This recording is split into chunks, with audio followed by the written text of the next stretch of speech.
Nas cataratas de Murchison, o Nilo Vitória tranquilo chega a um desfiladeiro rochoso, onde se torna no caldeirão do diabo antes de voltar a acalmar-se. Tudo aqui sugere que os maiores animais terrestres que ainda hoje subsistem tenham tido aqui as suas origens. Ao longo destas margens, a fauna continua tão próspera como antes do período Pleistoceno, 1 milhão de anos antes da nossa era. Os enormes crocodilos, parentes próximos dos monstros arcossauros que contribuíram talvez para exterminar os dinossauros, atacam outros animais e até mesmo os homens, arrastando-os para as profundidades.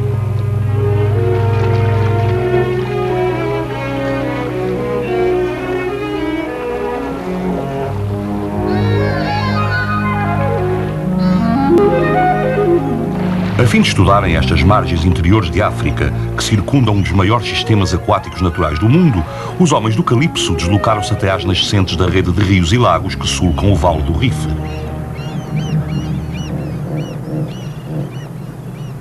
Aí vão poder explorar as zonas onde se encontra uma das últimas reservas do mundo animal. Vão tentar filmar, dentro e fora d'água, o comportamento do hipopótamo, esse gigante a que os gregos chamaram cavalo dos rios.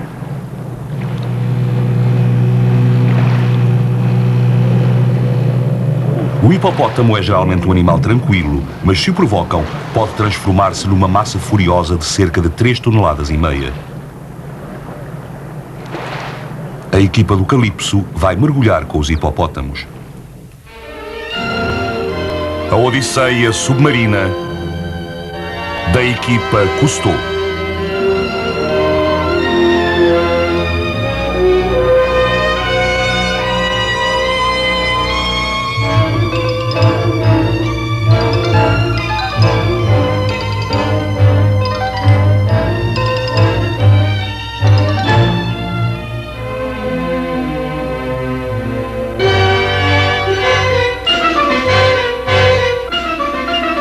Dedicado aos jovens de hoje e amanhã.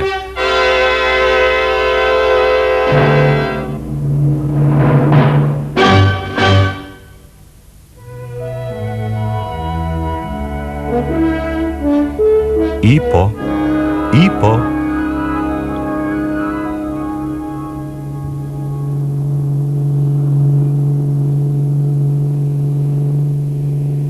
Na África Oriental, à beira do Lago Tanganica, o mais comprido lago de água doce do mundo e o segundo em profundidade, as margens desbravadas testemunham o avanço da civilização. Os nómadas tornam-se pescadores, os caçadores tornam-se pastores, os caçadores furtivos passam a ser agricultores. Nesta velha terra, os elefantes e os outros animais das planícies, tais como os hipopótamos selvagens, que há milhares de anos se viram forçados a procurar refúgio na água, tornam-se vizinhos incómodos de uma população com um aumento demográfico galopante.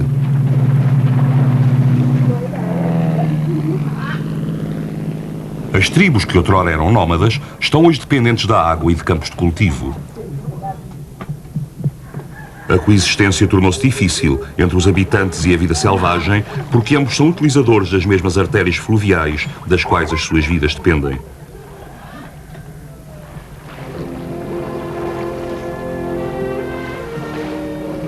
A região que maravilhou Livingstone há umas dezenas de anos desvia agora Cousteau da sua vida marítima para os cursos de água interiores. Em toda a parte é a água que mantém a vida. As costas oceânicas condicionam a existência de milhares de animais, mas as margens no interior dos continentes são também indispensáveis. O Dr. Murray Watson, inspetor ecológico da região, é o nosso conselheiro neste estudo sobre os hipopótamos, que é um exemplo dramático desta dependência dos cursos de água. Um hipopótamo bebê subiu para as costas da mãe para brincar e ao mesmo tempo sentir-se protegido. Aí sente-se em segurança e não se atreve a afastar-se.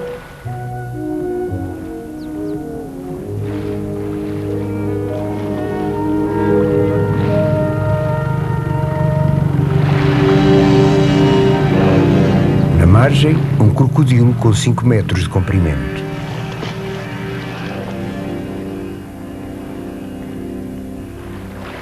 É durante a noite que os grupos de hipopótamos saem da água para irem alimentar-se de ervas. Ao contrário do elefante e do rinoceronte, o hipopótamo tem uma pele sensível. Se só pastasse de dia, a sua pele estaria demasiado tempo exposta ao sol do Equador e isso seria fatal.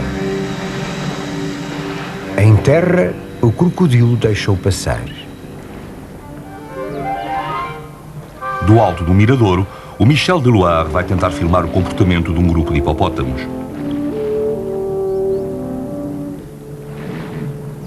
Quando não são incomodados, eles passam todo o dia na água. Os jovens machos, cheios de vigor, dedicam-se a simular combates, enquanto os adultos parecem satisfeitos repousando à superfície. Por baixo da pele tem uma camada de gordura que os ajuda a flutuar sem esforço, de modo a que as suas patas não tenham de suportar o seu enorme peso. Quando atingem o tamanho adulto, os machos tornam-se por vezes desordeiros, ferindo-se por vezes gravemente com os enormes caninos que não param de crescer ao longo da vida, que pode durar de 40 a 45 anos.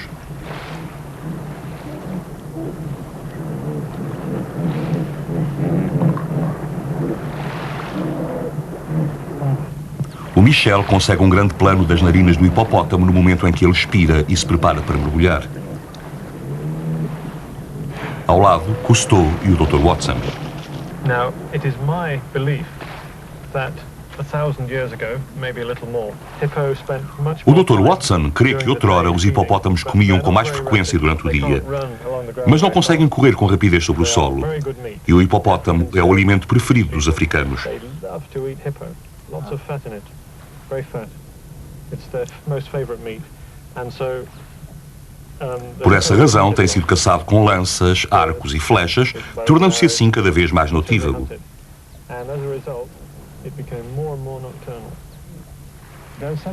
Há uma coisa que me surpreende, diz Cousteau.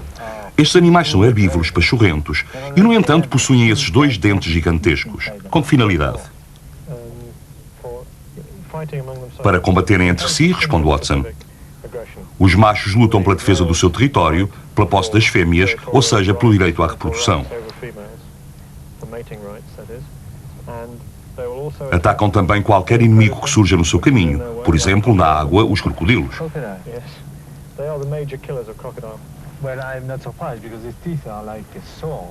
Têm dois dentes caninos curvos implantados em alvéolos no maxilar inferior, explica Watson. No maxilar superior têm também dois dentes pontiagudos, mais ou menos deste tamanho, que funcionam como uma grande tesoura. Podem cortar um homem em dois.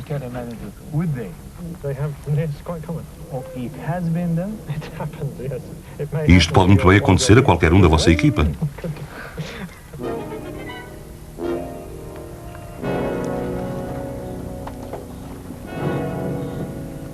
Cousteau e os mergulhadores do Calypso vão tentar agora filmar os hipopótamos debaixo d'água. Estes frequentam as regiões menos profundas do lago Tanganica.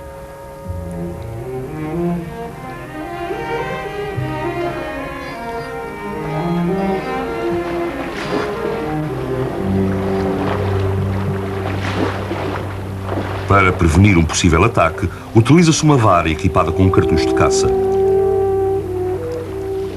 Mas assim que notam a presença do homem, os hipopótamos dispersam. Entramos rapidamente na água tentando cercar os animais que fogem.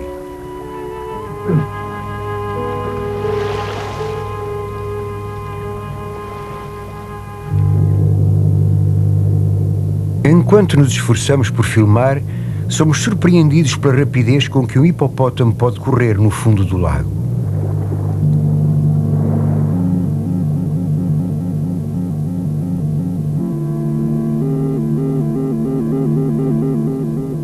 Mas as águas turvas dificultam-nos a visão e os hipopótamos não são mais do que sombras afastando-se num turbilhão.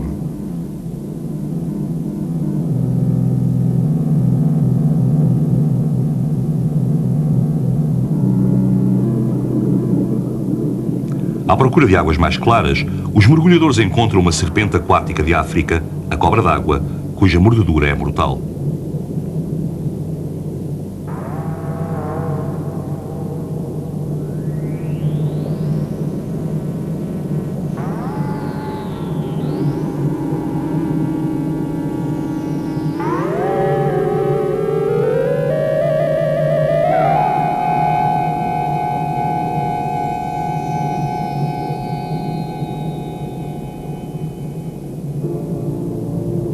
Os hipopótamos desapareceram. Ao mergulhar, deslizando entre rochedos vulcânicos, descobrimos um outro mundo, como se tivéssemos atravessado o espaço para aterrar na cratera de uma lua onde houvesse água. Esta cratera é um ninho laboriosamente escavado por um macho tilápia, um peixe cuja fêmea conserva as crias na boca. A fêmea deposita os ovos aqui e, assim que eles são fecundados, guarda-os na boca durante o tempo de incubação. Protege-os assim dos predadores.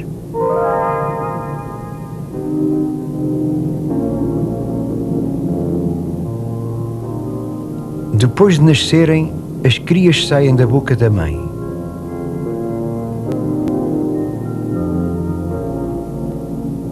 Mas não se afastam dela.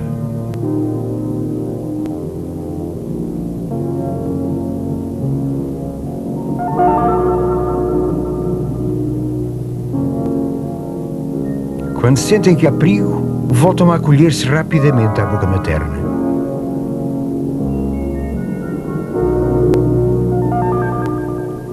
Ao crescer, vão tornar-se esplêndidos peixes semelhantes às percas. Durante todo o crescimento, são protegidos pelos pais. Há rochas espalhadas como pedras de molar.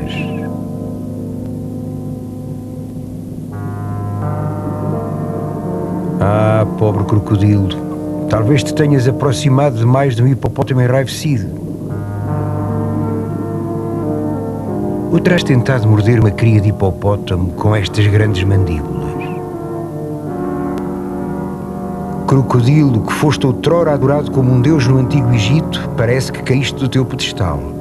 Diz-te que agarras os animais e até os homens com os dentes e que os mantens debaixo d'água para os afogar. Com a tua potente cauda, obrigas a tua presa a rodopiar enquanto a fazes em pedaços. És vítima da tua má reputação. De repente, um crocodilo vivo.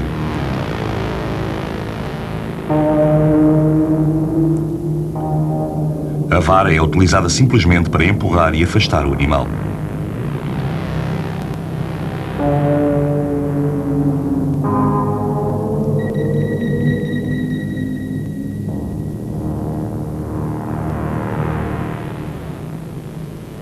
Cousteau descobre que acabaram de mergulhar mesmo no centro de um ninho de crocodilos.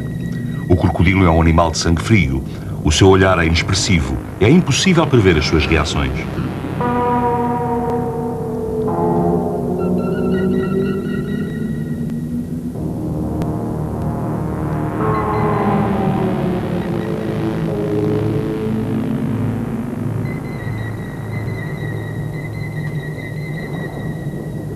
O Bernard continua a mantê-los à distância.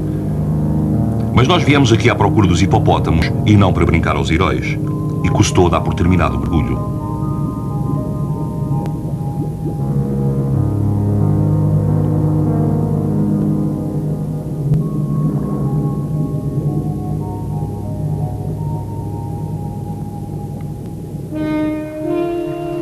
A dimensão do lago e as suas águas turvas tornam os hipopótamos difíceis de encontrar. O cavalo dos rios ainda tem muito campo livre e pode facilmente escapar-los.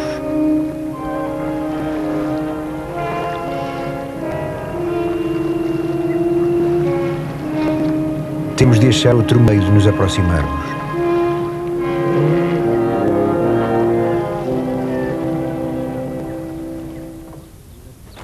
Ao acampamento base de Cousteau, na baía de Casabar, na extremidade sul do lago Tanganica, chega de França um objeto cuidadosamente embalado num caixote que suscitou uma grande curiosidade. Ora, vamos lá desembrulhar o presente. Será isto? Será? Vamos ver.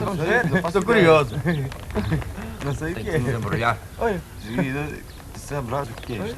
Não sei o que é. Até tirar o papel. O que é que estará lá dentro?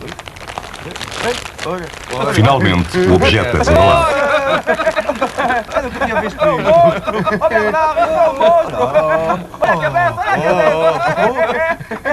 O monstro é um hipopótamo de plástico em tamanho natural.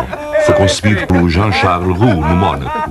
Na boca, foi feita uma abertura pela qual uma câmara submarina é operada por um mergulhador. Cuidado com o bicho. Vamos lá encaixar. Quando o resto do corpo for montado, haverá lugar para 2 mergulhadores a bordo do falso hipopótamo. Yeah. Parece vivo. O modelo usado pelo Jean-Charles Roux foi um hipopótamo vivo de um jardim zoológico. As cores são reais. O corpo é cinzento ardósia e rosado à volta dos olhos e orelhas. O cozinheiro quer passá-lo pela frigideira, diz Cousteau. Os hipopótamos de certeza que vão ser enganados, diz Watson. Era o que me aconteceria se eu fosse hipopótamo. 10 meters. Now, I'd consider this one of the more attractive specimens. Cousteau pergunta se será macho ou fêmea. É a fêmea sem qualquer dúvida, responde Watson. E o Cousteau pergunta-lhe, terá um grande sucesso entre os machos. In the back, it better be ready for action. O Bernard de Lamotte tem a honra de ser promovido a capitão do nosso hipopótamo. Ocupa a parte da frente, o lugar do operador de câmara. Missão: aproximar-se dos hipopótamos.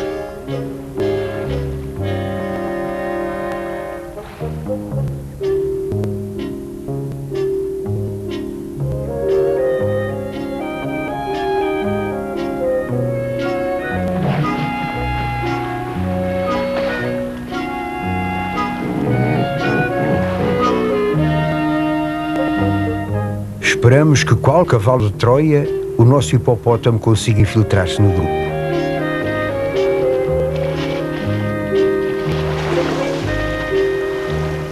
Os nossos mergulhadores e a dama disfarçada vinda do Mónaco, batizada de Lolita, mergulham no desconhecido.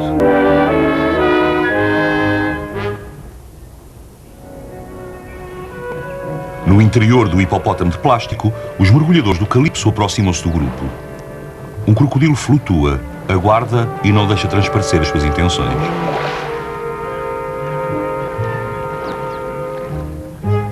A câmara está fixada na boca do falso hipopótamo para filmar de perto o comportamento dos animais.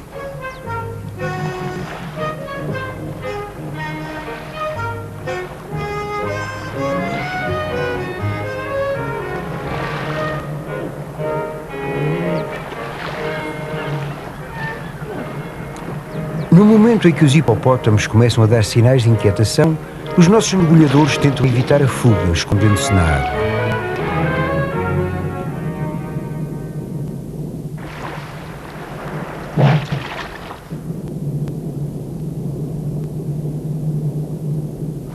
Com a aproximação da Lolita, os hipopótamos mostram os dentes. Terão notado que os olhos da nossa vampa não se fecham? E que as suas orelhas não se mexem?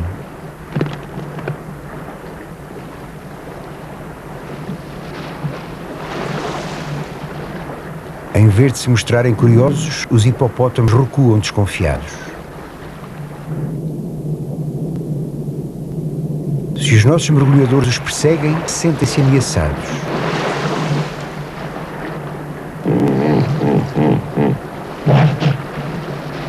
Um enorme macho foge a correr. Um sentido infalível deve dizer-lhe que não pode ter-se confiança em belezas demasiado pintadas.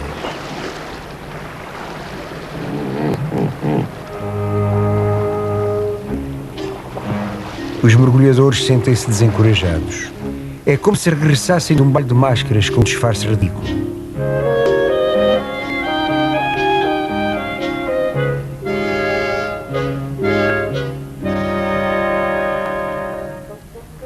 Apenas um elefante, patriarca sábio, tem tato suficiente para ignorar o falhanço deste hipopótamo fêmea de patas compridas, uma mutação oriunda do Mónaco.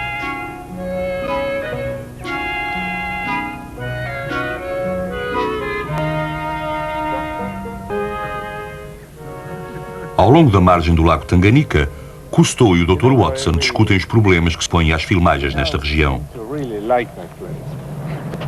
But we have a tough time for the filming because the water in the Sabe, lake Marais, diz Cousteau, começamos a gostar verdadeiramente deste lugar, mas o tempo no lago está a ficar péssimo. Do you know if it's always like that? No, not always. You get De vez em quando sopram ventos fortes. and it brings As up águas water. ricas e frias do fundo vêm ao de cima e o plâncton prolifera. But I think it may clear here, but you have possibilities in Mas há cursos de água rápidos que oferecem possibilidades. They clear the mud from the when hippo are in the bottom. The mud is washed away by A corrente arrasta a lama levantada do fundo pelos hipopótamos. Aqui é demasiado arriscado. Temos de ir ver noutro lugar. O Philippe Cousteau acompanha o Watson num reconhecimento aéreo que vai permitir localizar hipopótamos nas bacias de água límpida.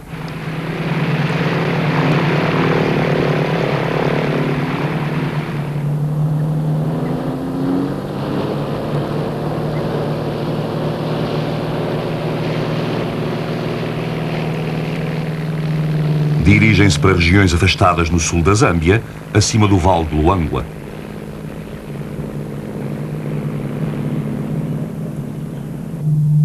O Murray Watson, que é o encarregado de vigiar os animais selvagens para a Wildlife Society na África Oriental, tem uma câmara aérea montada verticalmente no seu avião. Um altímetro acoplado a um radar registra a altitude a que cada fotografia é tirada. Sobrevoam uma rede de rios inexplorados.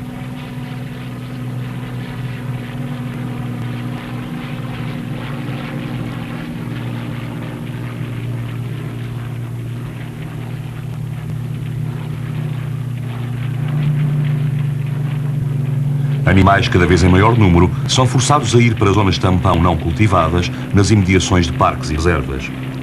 Antes de serem cultivadas, estas regiões marginais são sistematicamente queimadas. As chamas que avançam ao longo dos rios devoram a erva que era outrora o pasto dos hipopótamos. A 580 km em linha reta no interior da Zâmbia, Watson determina a posição exata dos sinais reveladores de hipopótamos.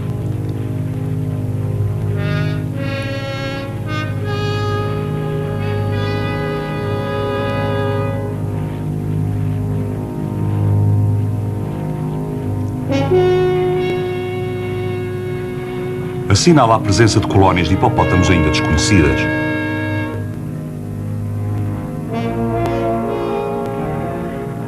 Uma última vista de olhos de mais perto e ao regresso ao acampamento.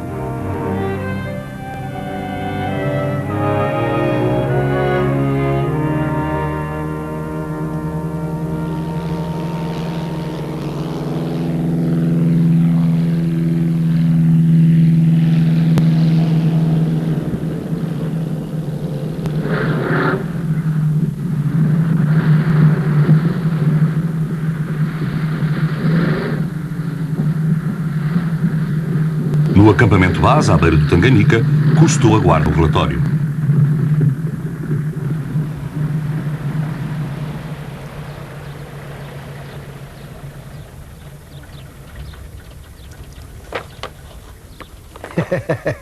Então, que tal? Ótimo! Ok, Watson? Em cheio! Ok? Olha para aqui! É fantástico, diz Mostra. Watson.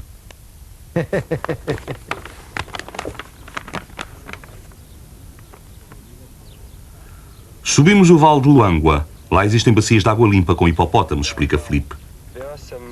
Watson precisa 3 ou 4 grupos numerosos de hipopótamos e crocodilos. A que é que vocês chamam grupos numerosos? Pergunta Cousteau. Um tinha à volta de 60 hipopótamos, outro 12. Crocodiles? Yes. Crocodilos, Big fish. grandes peixes. From the air, we couldn't land there. But from the air, Não nos foi possível aterrar, mas vista de cima a água parece bastante limpa. Poderemos lá fazer um bom trabalho. Os 580 km de avião tornaram-se em 2.400 km uma viagem difícil por terra, através de pântanos e arbustos espinhosos. Antigos trilhos abandonados não são mais do que carreiros de caça que é necessário desobstruir para conseguir passar.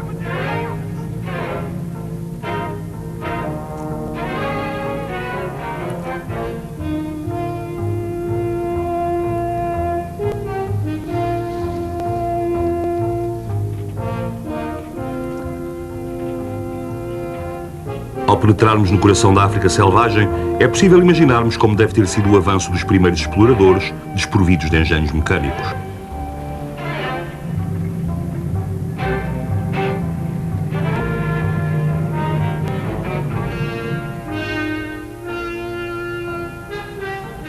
Depois da nossa difícil expedição a uma zona que nos parecia inacessível, o crepúsculo africano traz-nos um pouco de frescura. Rugidos e grunhidos de hipopótamos ecoam nos rios próximos. Vindos por vezes de muito longe, evitando ser perseguidos, os hipopótamos emigraram para esta região resguardada da civilização invasora e longe dos caminhos conhecidos. Muitos pereceram no caminho, antes de encontrarem uma bacia de água suficientemente profunda e com bastante erva nos terrenos circundantes do rio.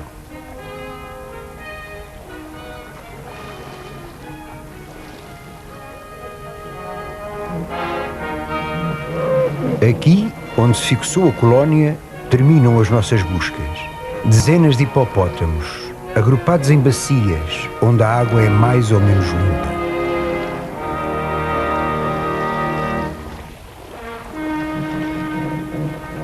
Nas bacias do Vale de Luangwa, os hipopótamos preparam-se para o acasalamento, que, tal como os nascimentos, tem lugar debaixo d'água. Nas redondezas, Cousteau examina um trilho de hipopótamos traçado pelos animais que vão todas as noites procurar alimento, utilizando sempre o mesmo itinerário. Os trilhos depressa se transformam em caminhos cavados no chão. O Watson diz que alguns daqueles caminhos chegam a ter 2 metros a 2,5 metros de vão.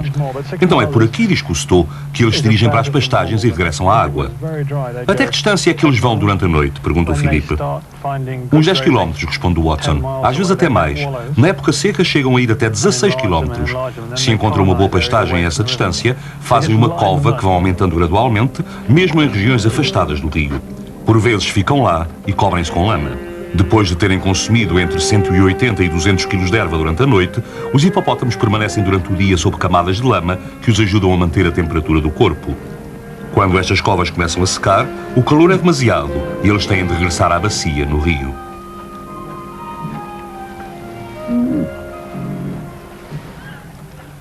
Frente ao rio, o Murray Watson explica que os hipopótamos se tornam agressivos uns com os outros quando a excitação amorosa se apodera do grupo. Os machos tornam-se violentos e os combates surgem.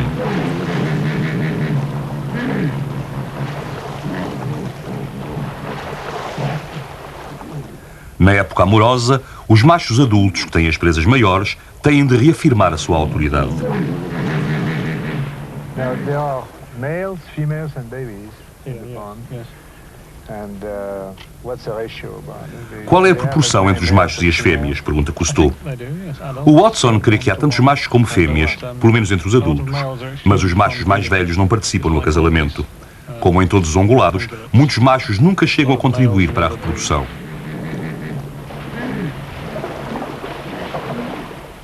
Quando o macho mais velho é afastado, o mais jovem toma o seu lugar junto da fêmea a conquistar.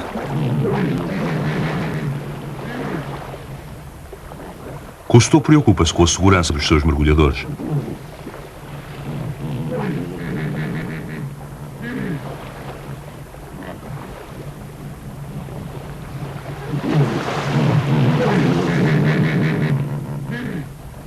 Enquanto observamos estes animais agitados antes de os filmarmos, quase parece que somos nós os observados.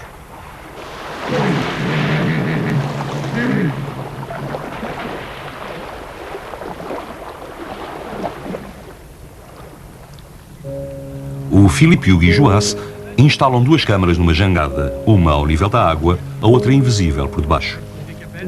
Cousteau não quer expor os operadores às reações imprevisíveis dos hipopótamos numa altura em que eles estão nervosos devido ao cio. Da margem oposta, o Bernard Delamotte ajuda a dirigir a jangada para as filmagens automáticas em direção ao grupo. A corda que o Philippe agarra vai servir para pôr a funcionar as câmaras assim que os hipopótamos estiverem no campo de visão.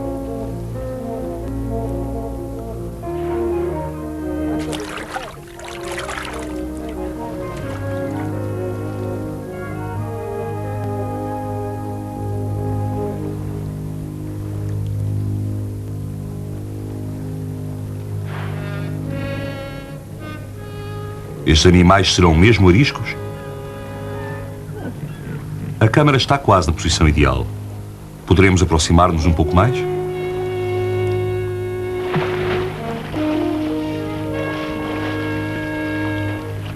Com uma rapidez impressionante, um enorme hipopótamo escapa-se passando por baixo da corda.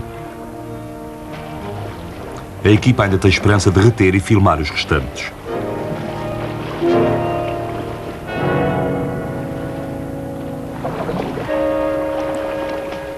Filipe parece que obteve um plano inesperado ao nível da água.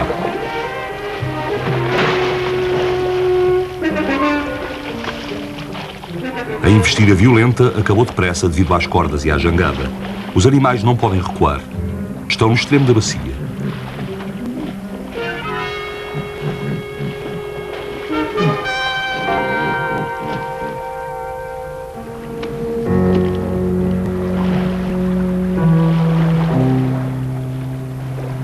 Recusando ser empurrado para a terra, um segundo hipopótamo tenta fugir para a outra extremidade.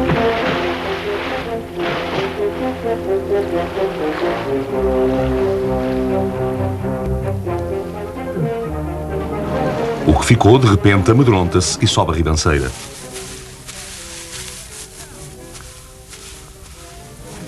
Furioso, maior e mais impressionante do que um rinoceronte, seria capaz de desfazer o que quer que fosse que lhe aparecesse à frente com um simples golpe das suas presas afiadas como lâminas.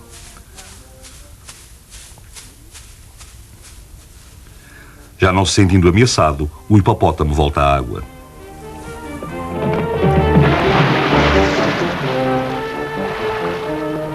Mas aí, enfurece-se novamente e investe contra a jangada.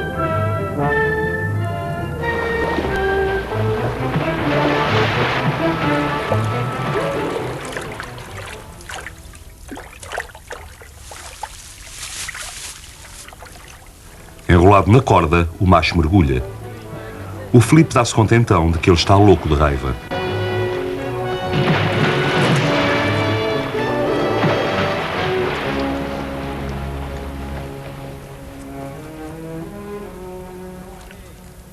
Os destroços são içados para a margem. Uma câmara foi destruída e um filme insubstituível estragado.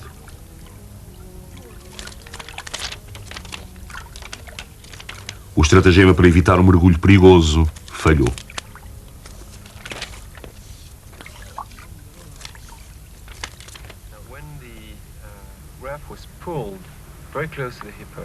Quando a jangada foi puxada para perto do hipopótamo, diz o Filipe, não sei o que aconteceu, mas esta câmara que estava debaixo d'água foi completamente destruída. Após a primeira investida contra a jangada, o hipopótamo caiu em cima e levou-se fora d'água, tornou a cair e pisou-a antes de se ir embora.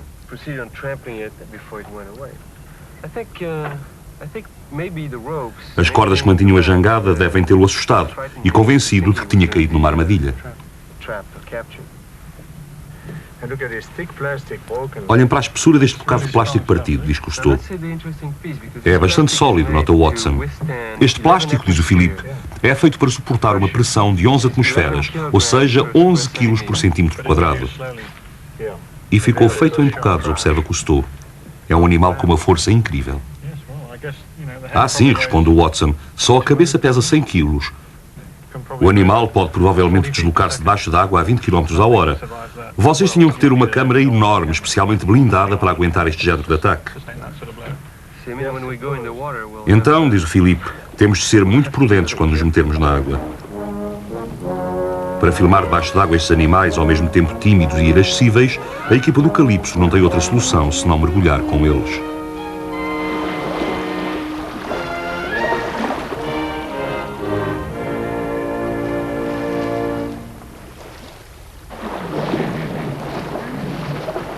Nas águas um pouco mais límpidas das bacias, os hipopótamos com cio ainda estão bastante agitados, enquanto a equipa estabelece os planos para uma nova aventura cinematográfica. O Michel pode sentar-se naquele ramo para filmar, diz Cousteau, enquanto o Filipe faz as filmagens debaixo d'água.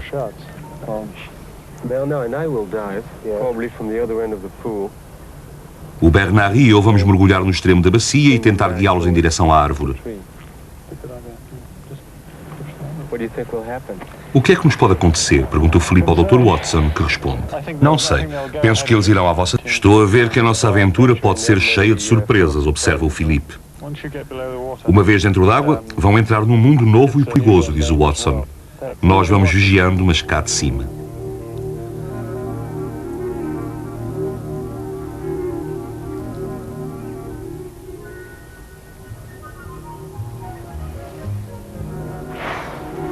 Ao meio-dia, as colónias de hipopótamos têm por hábito dormitar.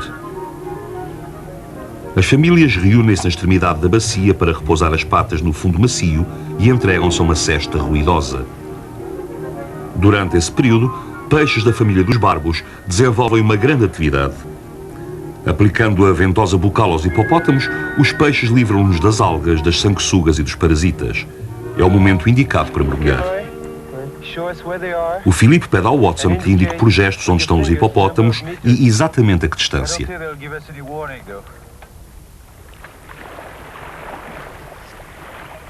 Bom, mas essa fica aí, antena, não.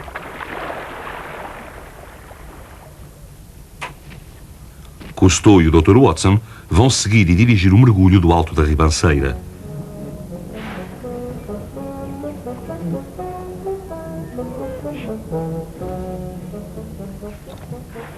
A sentinela dos hipopótamos funga. A cesta termina. Prudentemente, os mergulhadores passam ao largo dos animais. O grupo está muito nervoso.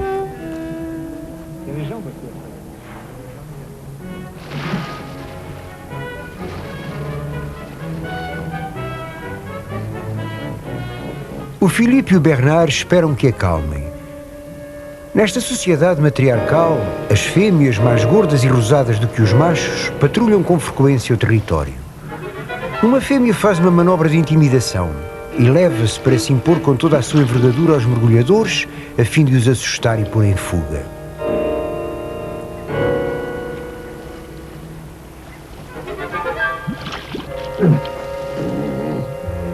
De repente, vemos um hipopótamo aproximar-se debaixo d'água. Vem à superfície, mesmo à frente dos nossos mergulhadores. Não se sabe quem está com mais medo.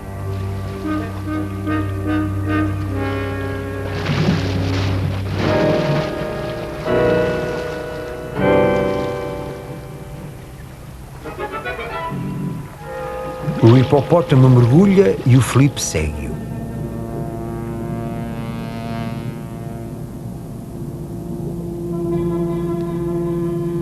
Mais uma vez é difícil filmar, porque os animais, ao deslocarem sobre o fundo, remexem excrementos e lama acumulados na bacia.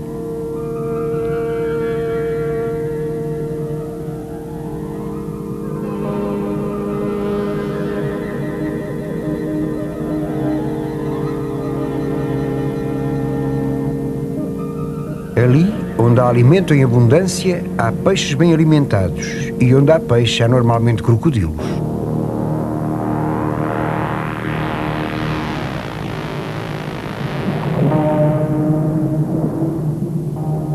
O Bernard tenta afastar o seu antagonista para o outro extremo da bacia.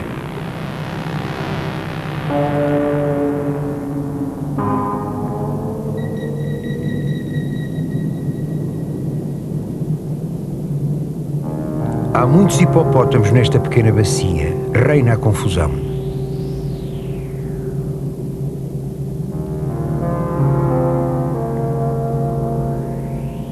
O Bernard segue prudentemente uma enorme fêmea. Caminhando rapidamente, ela mostra as patas com 4 dedos que se assemelham às das girafas, às dos camelos e às das gazelas.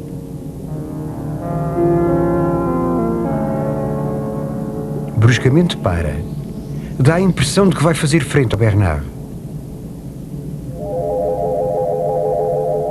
Mas continua o seu caminho.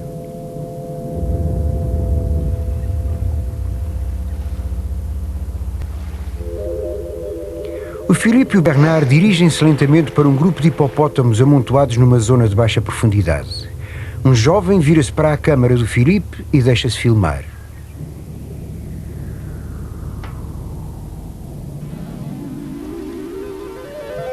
Os hipopótamos deixam passar o homem e fogem para a extremidade mais profunda da bacia. Os mergulhadores seguem-nos.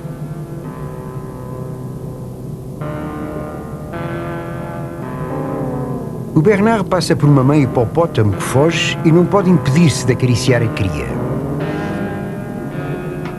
A ideia não foi lá muito boa e esse gesto provoca na mãe uma reação defensiva.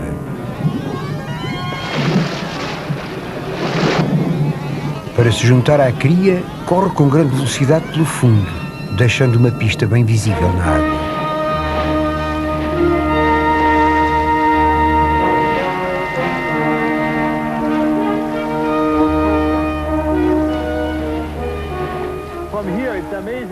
Daqui é incrível ver a velocidade a que vão, diz Cousteau.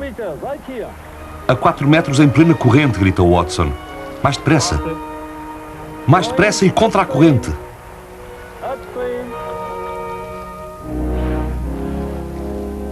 Na extremidade da bacia, a água profunda é fresca e limpa.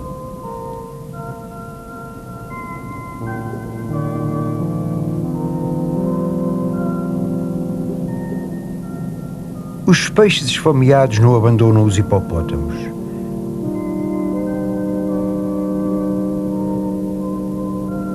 Aqui, onde a profundidade é maior, os cavalos do rio sentem-se mais seguros e deslocam-se com uma elegância surpreendente.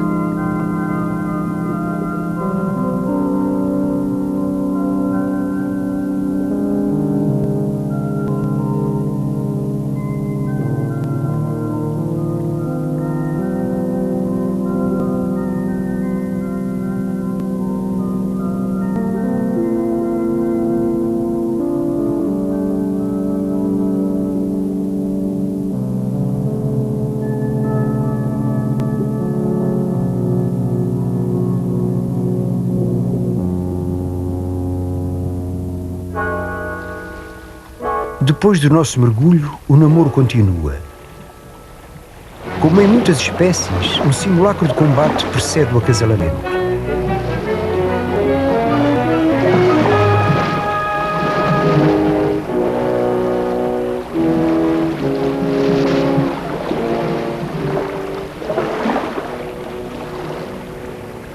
Um macho mais velho, que já fora afastado, encontrou ainda uma fêmea jovem que o deixa aproximar-se e que talvez esteja receptiva.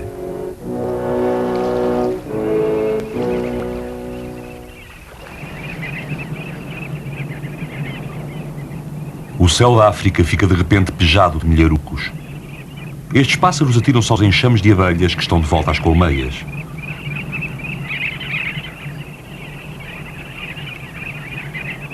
Nas margens deste Éden longínquo, estes frágeis pássaros encontram refúgio na falésia. Fazem os ninhos acima do nível mais alto das águas, ao abrigo das serpentes. Eis outro exemplo, e dos mais flagrantes, diz Cousteau, do que eu chamo um litoral interior.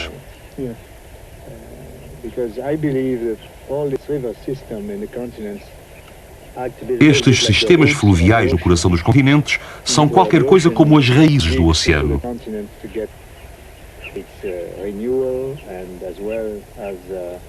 The chemicals that are essential for ocean shore life as well. Yeah.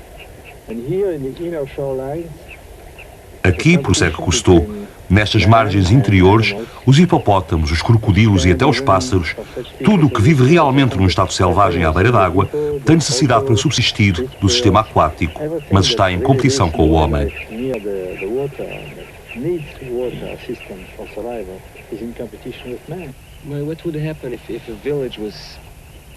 O Philip pergunta o que aconteceria se uma aldeia indígena se instalasse nas redondezas.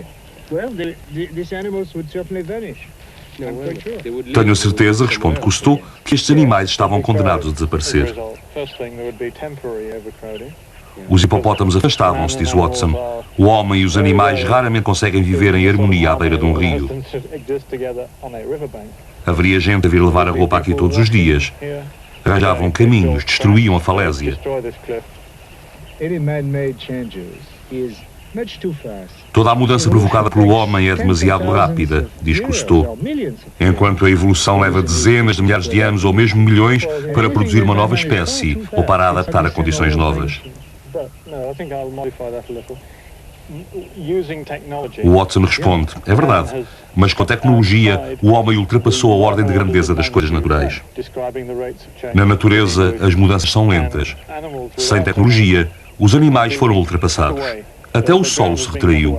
Os animais nunca conseguirão rivalizar com o homem. Neste rio cheio de vida, enquanto o sol poente do Equador espalha ainda a sua energia sobre todos os seres vivos, um jovem hipopótamo vem procurar um resto de calor.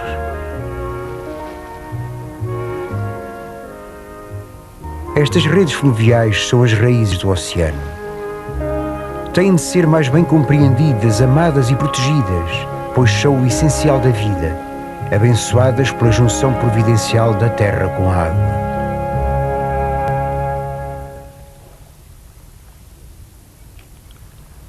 O hipopótamo utiliza os beiços como uma máquina de cortar relva, cortando todos os tufos de erva que encontra. Este território natural do hipopótamo está agora semeado de casas. Tendo-se habituado aos seres humanos, ele continua a vir pastar, mas contrariamente aos outros hipopótamos, pasta de dia, transpirando, segregando uma substância pigmentada de vermelho para proteger a sua pele frágil.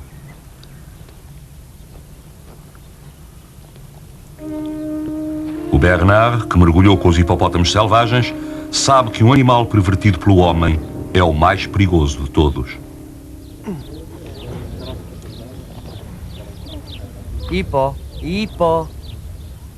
As marinas modernas e os hipopótamos não são compatíveis. Este, vencido pelo homem na competição pela posse das margens, não passa de uma curiosidade lamentável, trágica, triste de se ver. Entretanto, há homens que fazem campanhas para salvaguardar o que resta de ribeiros, rios, bacias e lagos. Lutam para que peixes e pássaros aí subsistam em liberdade e tentam evitar que chegue o dia em que o hipopótamo não terá sequer um lugar para se esconder.